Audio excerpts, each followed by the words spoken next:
let's pick up where we left off, shall we? I'm feeling like a detective tonight. Oh, you too? Then let's do some work. We have seen Quinn's baby. And you don't get a baby without a mom. You don't have a mom if she's all shot up, so we have a mystery. And by the end of this hour, this recap, my shortening wick, will know the answer to that mystery. But first, that mystery gets stranger in what looks to be a budget Bed Bath Beyond, where Rowan has gone to purchase a suitcase. In that same moment, we see Quinn taking the elevator down to go to her wedding before getting, well, suitcased up. Legit. Rowan puts that pregnant girl in a suitcase and then chains her up in a basement, as one does.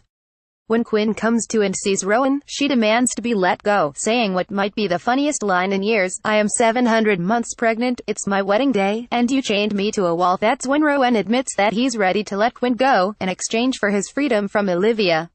You know how that shook out though.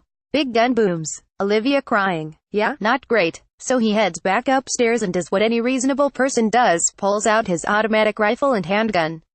It doesn't make sense because apparently there's a B613 rule, knowing mothers and children.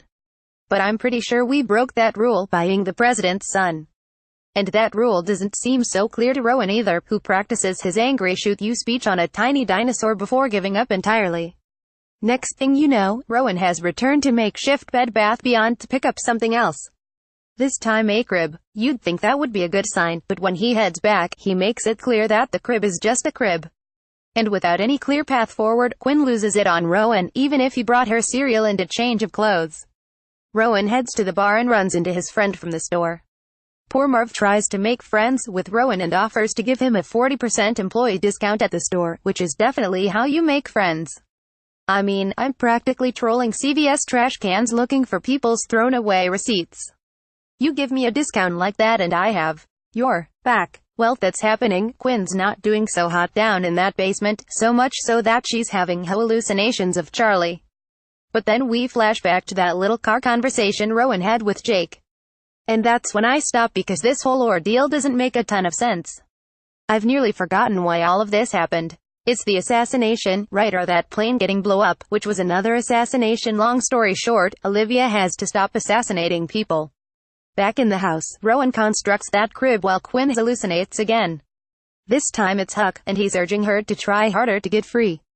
It all turns into this back and forth that reveals that Quinn knows the truth. Olivia has changed. At that moment, Huck passes on one more big piece of advice: that crib is for the baby, not Quinn. She has to get out. Meanwhile, Rowan has headed back to Marv to get a gun, since all of his stash has been taken by someone. Apparently at this store, you can buy guns right next to the suitcases. So, post-gun run with Marv, Rowan heads home and loses his total and complete ish on that poor little purple dinosaur he keeps screaming at. All the while, it turns out Jake's been filming Rowan, and after seeing Rowan's entry to America's Funniest Home Breakdowns, Olivia goes back over to Rowan's place. We get a recap of that back and forth between Olivia and her dad, and it's as uncomfortable this time as it was last. Down in the basement, hallucinations of Abby, Huck, Marcus, and Charlie show up. Quinn pulls a couple of boxes over with a lasso she made with sheets, but there is nothing inside to help her.